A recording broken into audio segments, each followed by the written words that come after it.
nuova politica per far ripartire il Piemonte, prima di tutto dal punto di vista navale, poi anche da quello economico, deve basarsi su 3 punti. Uno, quello di avere una visione, bisogna tornare a guardare alto, a fare compromissi.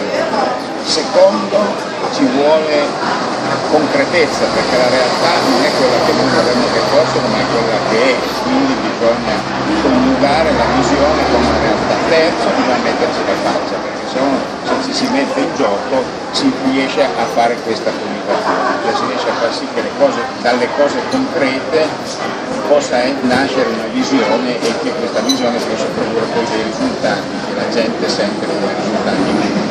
E al di là di tutto, senza visione ideologica, analizzando la realtà, perché è questo che dovremmo fare con Sergio, analizzare la realtà e rispondere ai bisogni della gente. Grazie.